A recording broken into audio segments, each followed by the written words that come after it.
We're back, people, and today we're going to film on Alexander Mattison, Miami Dolphins' newest running back. This is a move I think overall that I'm fine with. Like, I don't love the player, but as an RB3, I think it's fine. He's the type of back you're looking for. He's 5'11", 220. You needed someone that could run with a little more power, physicality. He can convert, I think, more short yardage situations than maybe what you have on the roster. And throughout his career, he's been mostly an RB2 for like the Vikings and the Raiders. And even had chances to be RB1. So as an RB3, definitely fine with it. And I do think he's a decent scheme fit. Like, he's not the most explosive or fast runner, but he is a one-cut style runner, and his best runs I think did come on outside zone, which obviously is the Dolphins' bread and butter. So maybe they just see a bigger back that fits the system and could potentially pick up more short yardage situation, because he's basically your Jeff Wilson replacement. But probably can even do more of the outside zone stuff than Wilson. So hopefully they maybe use him on some of the short yardage stuff. Examples of it being bad. But yeah, I think just like a natural feel as a player. I think he's a bit stiff too. Like, he's not gonna make too many people miss. Not a like hard change of direction. Like, he's a one cut style running back. So we'll go back, look at this. Really, I actually wasn't expecting it, but outside zone was definitely where he was most comfortable. Like, I feel like when it came to like his reads, his processing, it was all much better and more clean. So like here, I feel like he just recognizes stuff. Like when you're outside zone, you're reading end man of the line of scrimmage down. And he reads the leverage of the end man very quickly. He sees that he sets the edge, so he's already onto his next read, which is this defender right here. And once he sees, like, from his position, these guys are overflowing, about to cross the face. Everyone's crossed the faces here. He then sticks that foot in the ground and then gets the vision to find this cutback lane. And now works off the back of the tight end. And now you're just in pure instincts mode. I do think his instincts could be a little bit better, but I think his cuts there, like the one cut downhill, like he's kind of just like a wild runner downhill. Like, once he gets going, he's not stopping. Like, there's no patience. There's no, like, waiting for things to develop. He's going to stick that foot in the ground and get downhill, which I don't mind necessarily. Like, it's not always a bad thing. Sometimes it can be a bad thing. But as your RB3, like, I definitely don't mind having a guy that just, kind of plays out of control. Definitely a high motor effort guy that can break some tackles. So I like that run.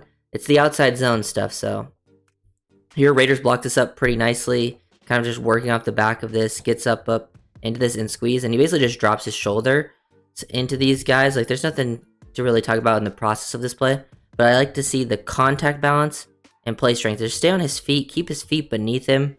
This is something that he can do, is fight for extra yards, because this could probably just be like, a gain to about the 30 there. So like, probably like, a 6, 7, 8 yard gain, but he's able to fall forward and make it a double-digit yard gain. So those are always the types of things that you see, and he fits in pretty nicely, complement what you have with Achane and Wright.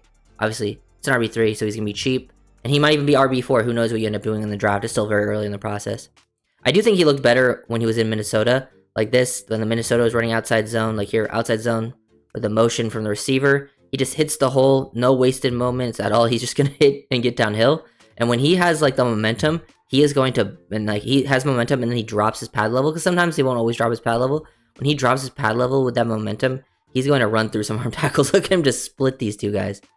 Boom, between a linebacker and a DB and fall forward. Love that. I think the Dolphins kind of need that in the backfield. So these are the types of runs I really, really like. It's just not always a consistent thing with Mattison. Like, he averaged 3.2 yards per carry last season and, got a decent amount of carries for the Raiders, but it's the outside zone stuff.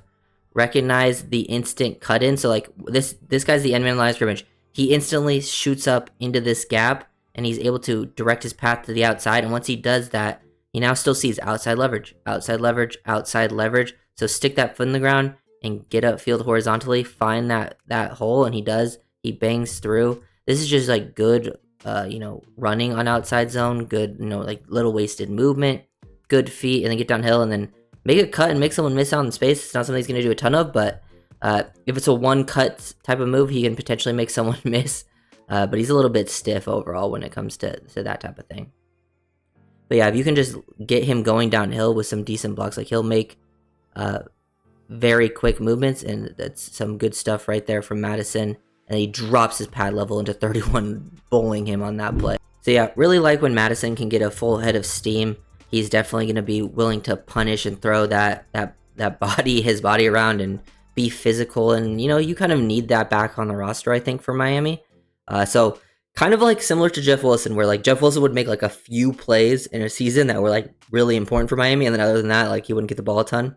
I kind of think Mattison will be in that same thing, like a few important clutch plays. The rest of that maybe just like neutral stuff happening, just as long as he's not like a major negative. But hitting those lanes on outside zone, he's very comfortable. I feel like when he had all of his big runs, really came on like those outside zone runs. Guy sets the edge.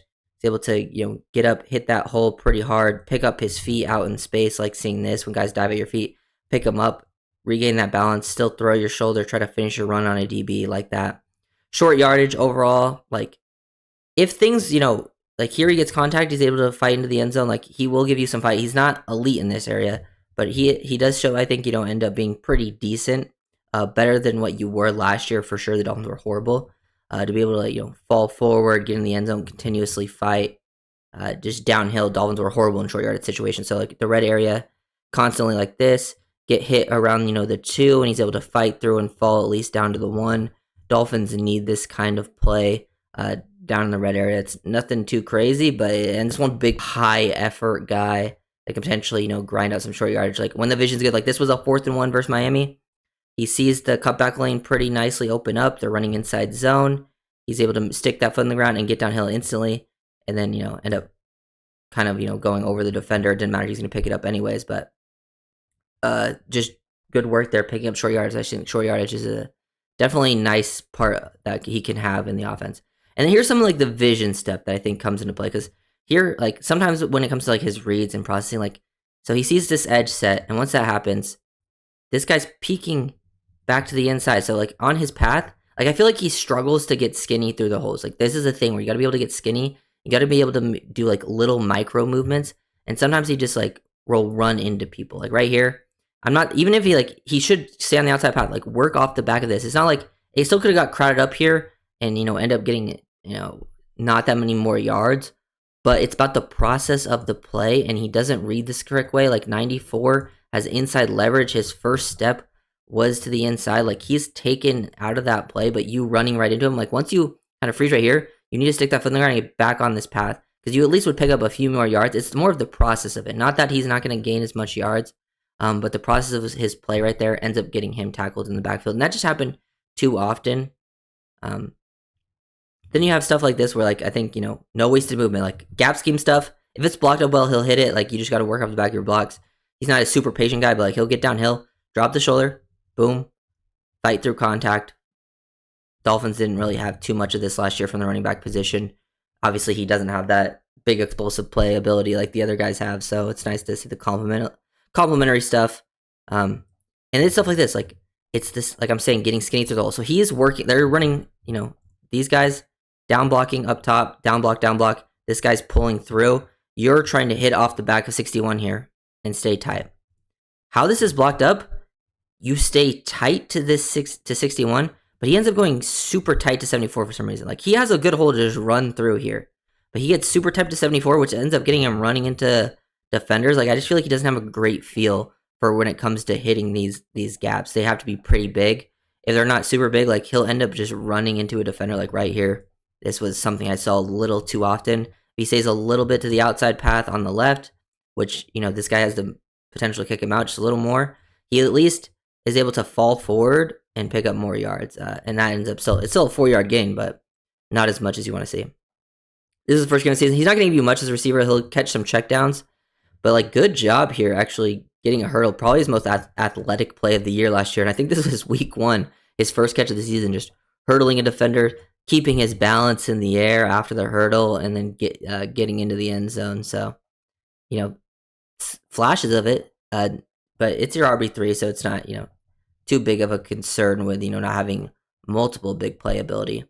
And then, just the red zone stuff from I think the 3-yard line here, getting downhill, meeting contact around the 2 again, have that momentum to carry it into the end zone. Dolphins definitely need that.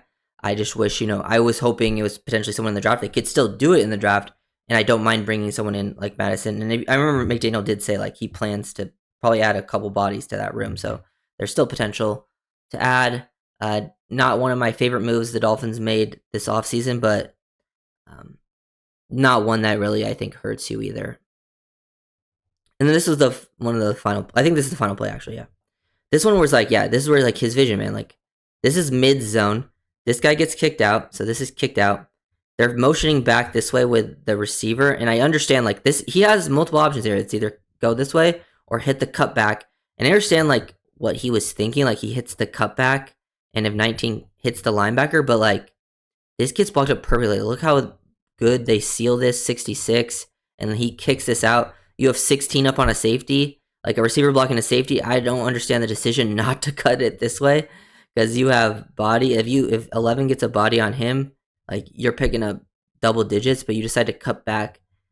Receiver misses his block, but it's on a linebacker. It's not like he's going to make that block much anyways, and he just meets him in the hole. So it's the vision problems, inconsistency, lack of lateral quickness, but he is a one-cut style runner that can get downhill very, very quickly.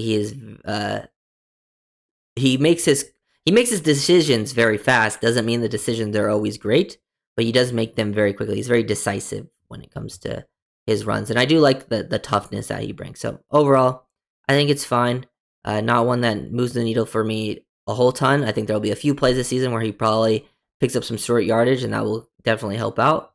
But yeah, Dolphins free agency, them going bargain shopping. For the bargain shopping they've been doing, definitely not too bad of a free agency. There's some moves I don't love, but there's some really good ones in there as well. So even if you're doing, comment, subscribe.